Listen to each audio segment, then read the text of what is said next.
Elimination Chamber pay-per-view predictions, and Vince McMahon hand-selects Charlotte Flair to replace Becky Lynch, and the internet explodes. Let's talk about that. Welcome to the WWE Podcast, your place for the most passionate wrestling analysis on the web. Just turn Roman heel. What is WWE waiting for? When other wrestling podcasts put you to sleep, you can count on the WWE Podcast to keep you engaged and asking for more. I've been watching wrestling for over 20 years, and that was one of the best matches I've ever seen. If you're easily offended, this may not be the show for you. Whatever happened to the men being able to physically retaliate against the women in WWE?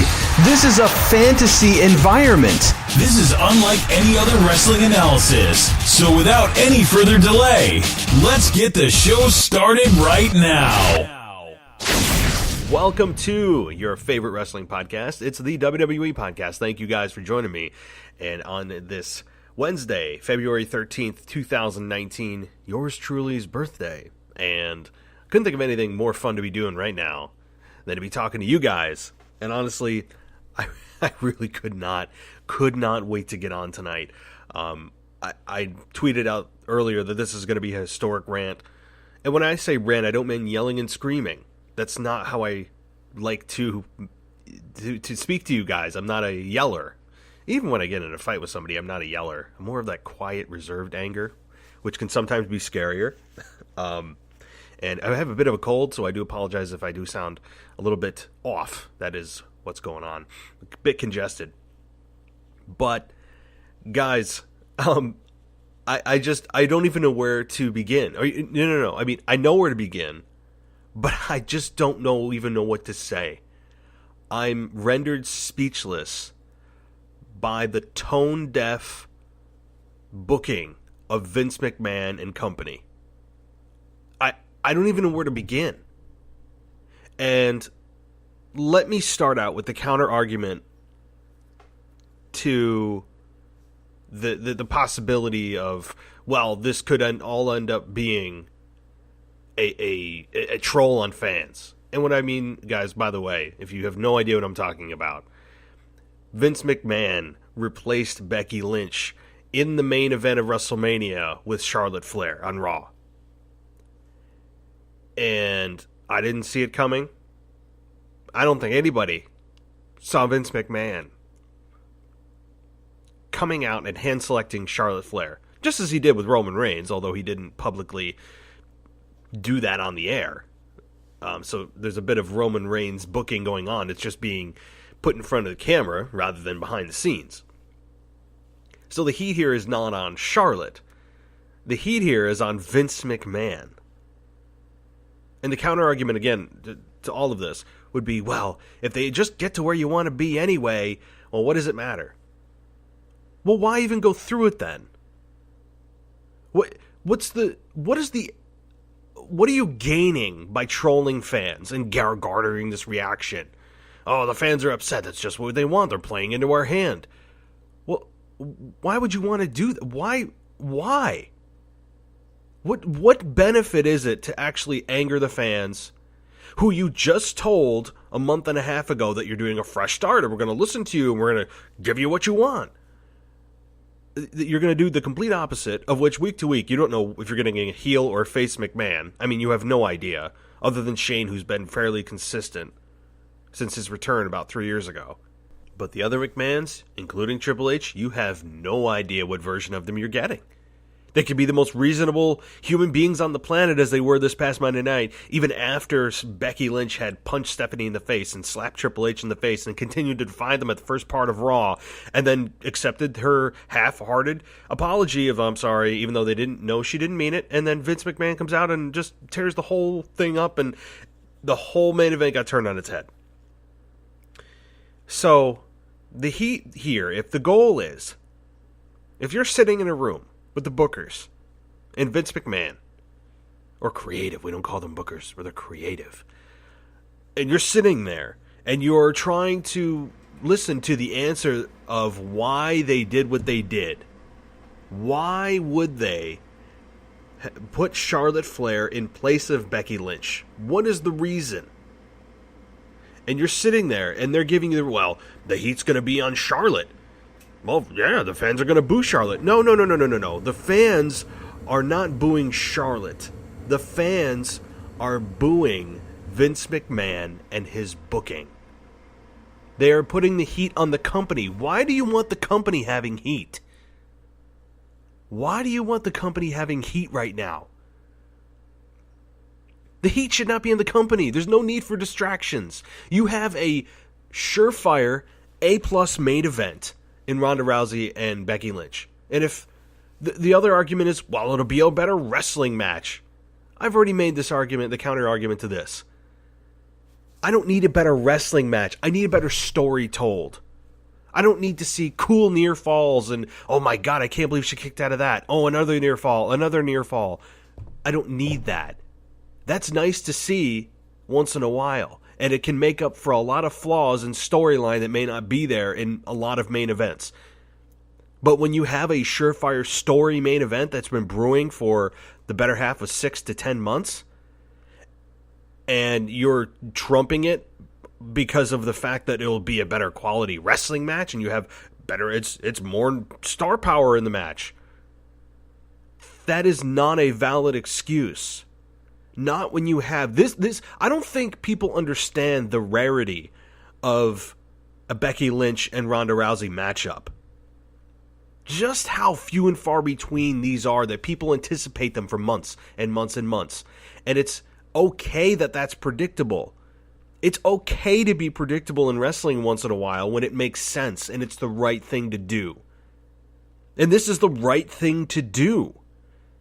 Becky, Ronda, one-on-one, case closed.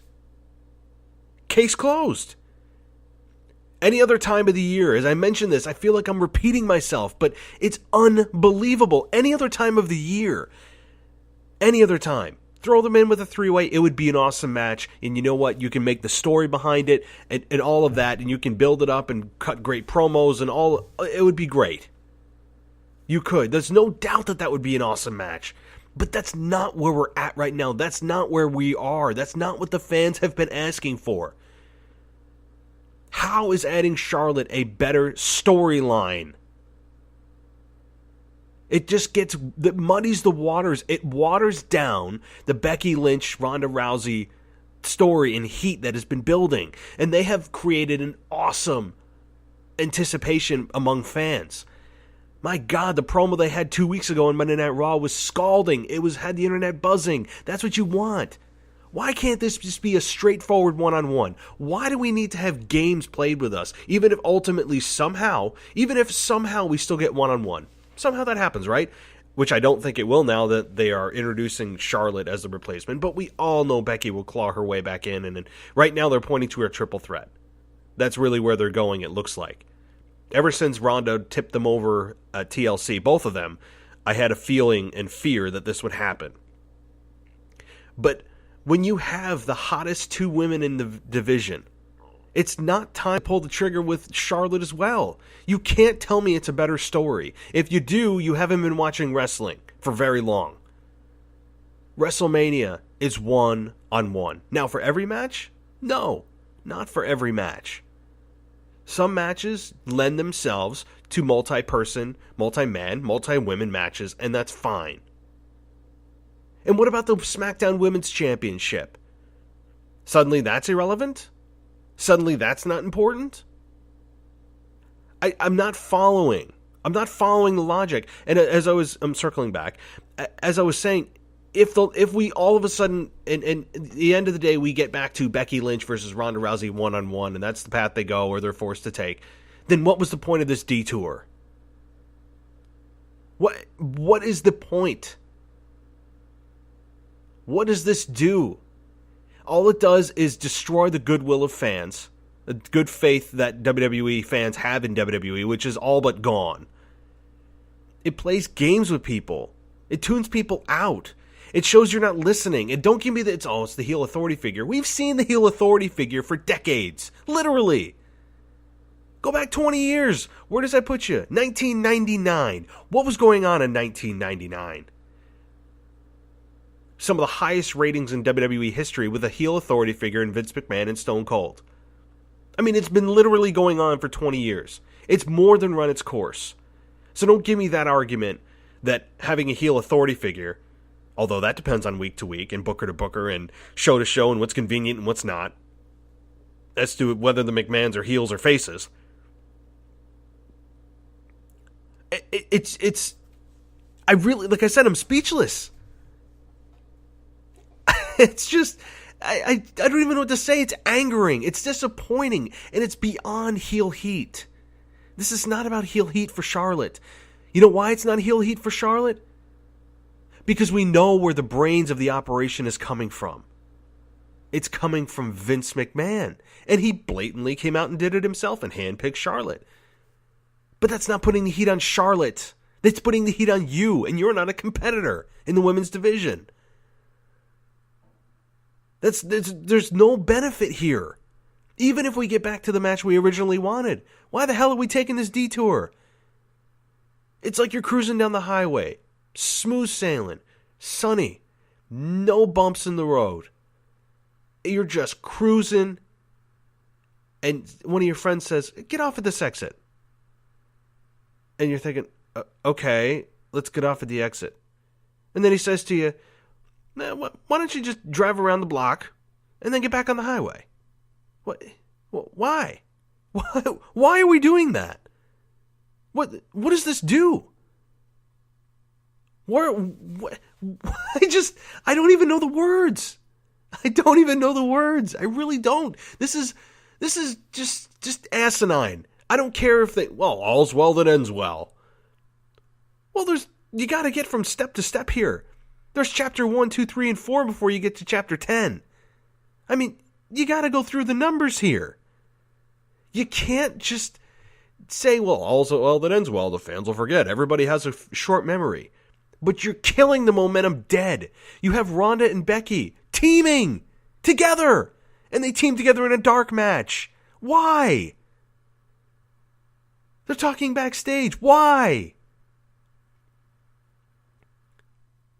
This is just, it's mind-numbing. It's ridiculous. They're shooting their own main event in the face. Seriously. And you could say to me, and I'm sure I would be told by veterans of the business, Matt, listen, it's, you got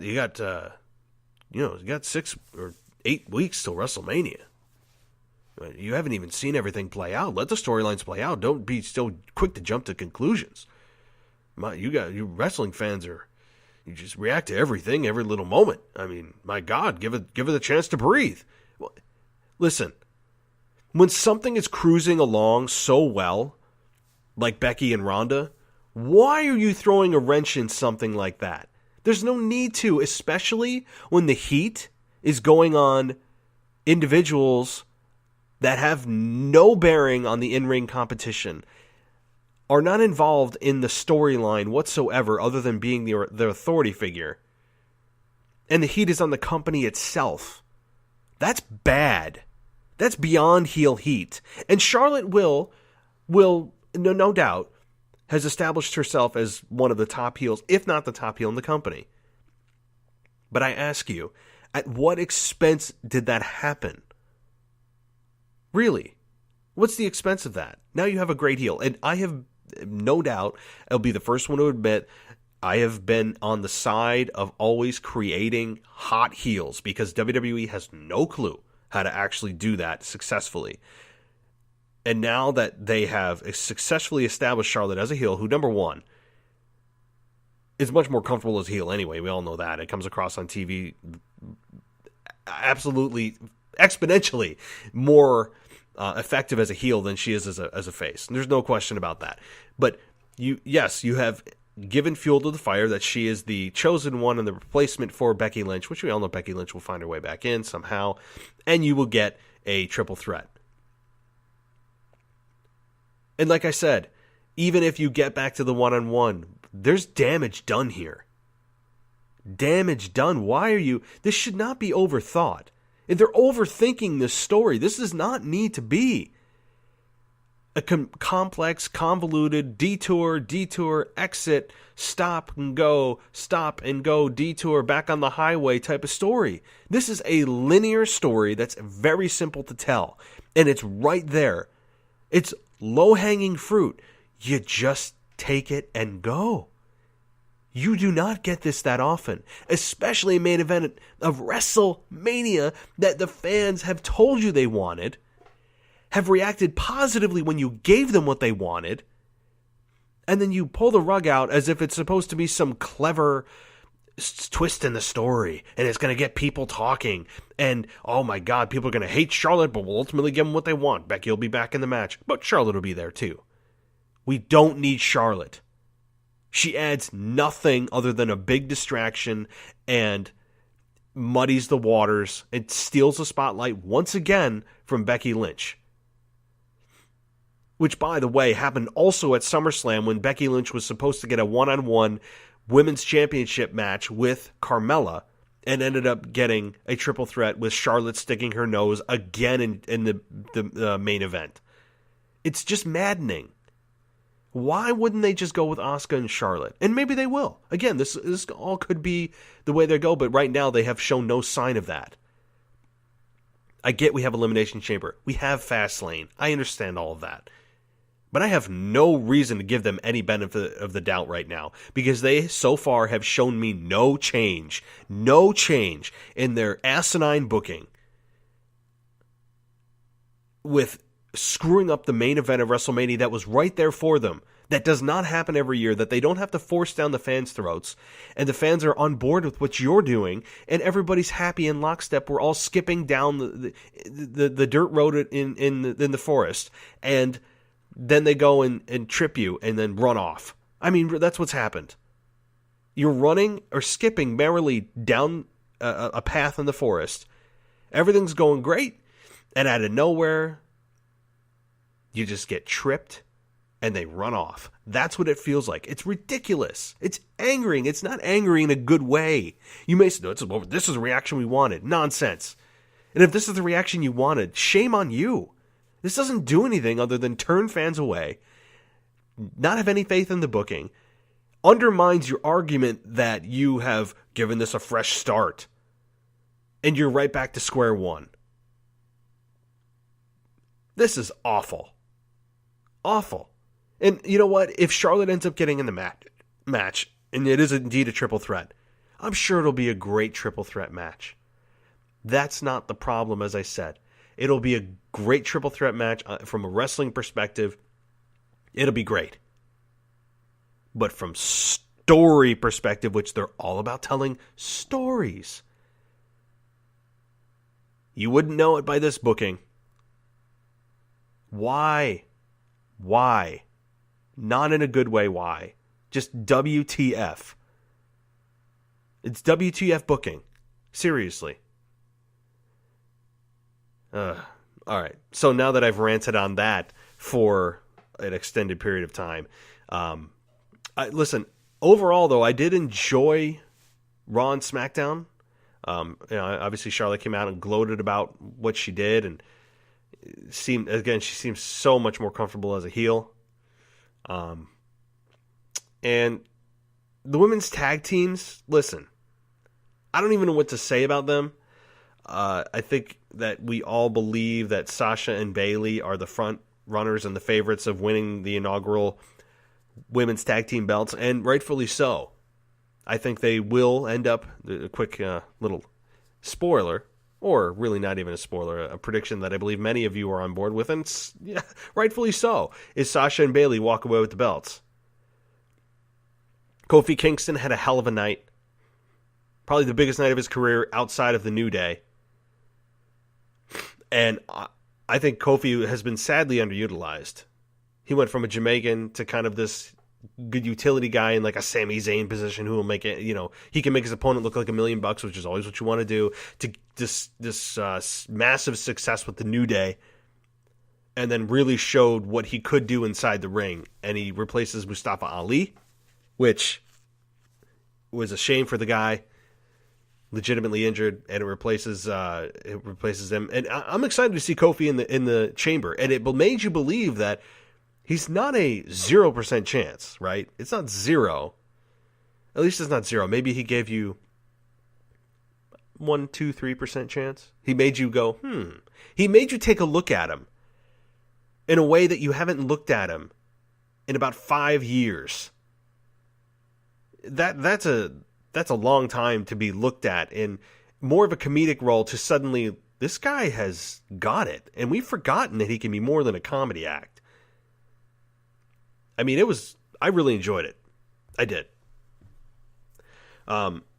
So that was another thing. And let's just get to my Elimination Chamber predictions, which I really don't have a whole lot of surprises here, guys. I think Buddy Murphy and Akira Tozawa, Buddy Murphy, and the reason is Buddy Murphy will be Cruiserweight Champion for life. I really believe that. Until someone comes along and establishes themselves as a true threat and has some momentum going with their character.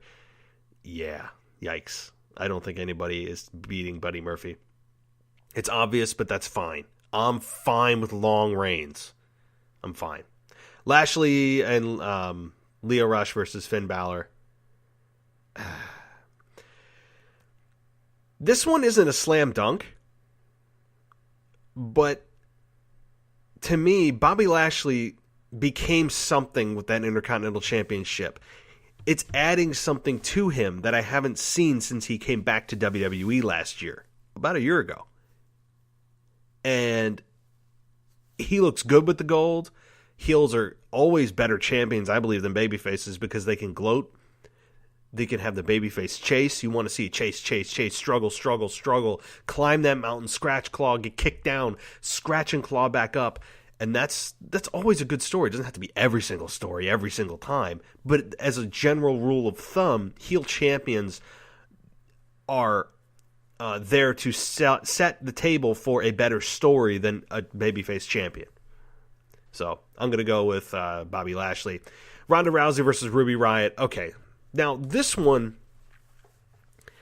I had Scott Stanford from WWE talk to me last week. And by the way, if you haven't listened to him and my conversation, please, I'd highly recommend it.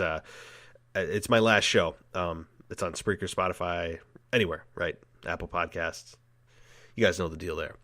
But this is one that I said on the show is pretty much a slam dunk and Ruby Riott has zero chance. I'd be careful of this. And not that I'm saying be careful in a way that Ruby Riott's going to win the championship. Let's not be silly. What I'm saying be careful of is, especially if you have money on this, I would be careful of the backdoor disqualification. Because we're all expecting Ronda Rousey to tap out Ruby Riott in about 10 minutes. I mean, it's a pay-per-view match, right? You got to have it go more than 30 seconds like it did with Liv Morgan and Sarah Logan. I mean, you got it. You just can't have Ronda Rousey, I don't believe anyway, go that quickly for a pay-per-view match. Even though in real life, she could tap out Ruby Riott if she was half asleep, running backwards with her hands tied. I mean, really, let's be honest.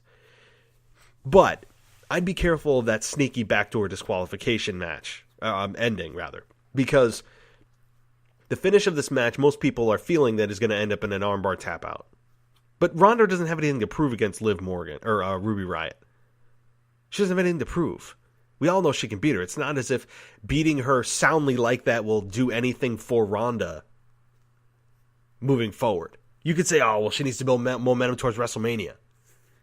Beating Ruby Riott at this point, the way Ruby Riott's been presented, isn't going to really create any momentum for you. It's not going to do anything, and it actually would continue to just, I think, bury Ruby Riott even further and define her down even more. So what I mean by disqualification, how could this happen? How does this end? I could see Ruby Riott winning via disqualification. Or, I'm sorry, having Ronda Rousey win by disqualification or Ruby Riott winning by disqualification. I would be very just cautious of this because everyone is, and Vince McMahon likes to shake it up when everyone feels there's a lock ending, a finish to a match. So be careful of the disqualification, but I'm going to go with the safe choice of Ronda Rousey winning and retaining. There's a difference. People have to remember who wins the match is different sometimes than who retains. That's a different question. Okay. Third, Braun Strowman versus Baron Corbin. I think this one is... It has to be Braun Strowman, right? It has to be. You'd think. It has to be Braun Strowman winning this match. I mean, that's what logic would dictate, right? Braun Strowman wins. And wins soundly. He finally gets his hands on Corbin. After months and months and months, he finally just decimates Baron Corbin. I'm tired of seeing Baron Corbin. I think he needs a rest from my TV screen. He needs to get off that vest. The vest is not flattering. It still makes me feel as if he's the general manager of Raw. It brings back terrifying memories of him as the general manager of Raw in a time of low ratings and terrible booking. And, oh wait, we still have that. Well, it brings back even worse memories of low ratings and just nonsense. And so I just need Baron Corbin to just go away for a while, repackage yourself, or even just come back in like a month. I don't know. Something. And maybe we'll get at least a couple weeks break if Baron Corbin gets destroyed, as I feel as he will, at the hands of Braun Strowman. The Miz and Shane McMahon versus the Usos. This one isn't so easy. The other 4 matches I just described are, I hate to say slam dunks, but they're pretty damn close. The Usos have been on the back burner of SmackDown Live's tag division for months, and I know that they are the foundation in some ways of the SmackDown tag team division. I'm going to say that we're getting creeping closer to WrestleMania. It's time for us to see the cracks in Shane and The Miz, because we all know they're coming. That's the end game. So could WWE wait until the next pay-per-view at Fastlane? Sure, they could. But right now, I think it's time for them to lose the belts, and we're going to have start seeing signs of who's turning heel, which I think will be The Miz, and then them building towards their program at WrestleMania. Next is the Women's Tag Team Elimination Chamber match for the first ever Women's Tag Team Championships in WWE. Now, this is not super easy to predict. Many people are predicting Nia and Tamina. While that would be a nice heel duo to win the belts, I still believe Sasha and Bayley will come out on top. Close second might be Nia and Tamina. And, it'd be nice if Nia would allow Tamina to say... You go watch Monday Night Raw. Listen to the promo that Nia gave. And hearing Tamina try to just throw in a couple of words, and Nia's acting like she's not even there, and look, this is my promo. You can sit there and just be quiet. I mean, has anybody looked like second fiddle more than Tamina? I mean, it's really just Nia Jax as a tag team by herself. I mean, really. Has anybody heard from Tamina? Has Tamina said a sentence in the last 5 months? Really, it's unbelievable. I mean, I know she's not the best talker, but give her something. Nia's the heat getter, but you need the other half. So, would Nia be great for bragging rights and becoming the first ever women's tag team title holders? Yeah, they would be. They would be, and it would be a great way for them to brag, and everybody, I mean, actually never everybody, but most people that are in the arenas are booing the hell out of Nia Jax for more reasons than one, and I think she'd be a great heel champion with a tag team in Tamina. It's just the Tamina part that makes me go, I'm still believing Sasha and Bayley. I know it's a front running, and I actually don't feel very comfortable picking that because it's obvious, but I'm going to go Sasha and Bayley, and let's see what happens, although I'm suddenly not feeling comfortable about it. The men's chamber match. Kofi, Jeff, Randy Orton, AJ Styles, Samoa Joe, and obviously Daniel Bryan. This is tough. There have been many people who are feeling that Samoa Joe could come out of this as champion. I don't think so. I still believe Joe deserves a shot. I believe that he needs a long title run. It's long overdue. Long overdue. But I don't know if it happens at Elimination Chamber, and I think that everybody's pointing to that belt. I mean, they just made the belt for Daniel Bryan. When they make a belt for somebody, they usually hold on to that for several months. So could Daniel Bryan face Samoa Joe at WrestleMania and drop it then? Sure, in a heel versus heel match. So what? It's heel versus heel. I think that would force the fans to cheer for someone. And I think it ultimately would be Samoa Joe. So, I think Daniel Bryan retains at Elimination Chamber, and he ends up forming, and we start seeing signs of who the hell could face Daniel Bryan at WrestleMania, because all candidates on SmackDown seem to be on the same playing field. So, those are my predictions for Elimination Chamber. I really just, again, I don't even know what to say about what WWE's doing with Ronda, Charlotte, and Becky right now. You guys know how I feel about it. But thank you guys for listening. As always, I will be back shortly. When I say shortly, in a couple of days, I'll be doing my What If segment. And please check me out on Apple Podcasts, Spreaker, iTunes. Well, that's the same as Apple Podcasts. On iHeartRadio. And, of course, you can check me out on Patreon for all of your ad-free experience and tons of other goodies on there at patreon.com/WWE podcast. Please rate and review me if you have a moment. Yeah, I really, really do appreciate that. I know some of you have done that over the last few days, and it does help out the show. More than you know, I promise. So, guys, thank you. I'll be trying to get on some guest hosts. I know that that's always a fun thing to do. It shakes things up like crazy. It's good for the ratings, too, right? Really good. It's a lot of fun. I know you guys will enjoy it. I enjoy it, so that's going to be coming more often than not. And thank you guys for listening. And, of course, I'll talk to you next time.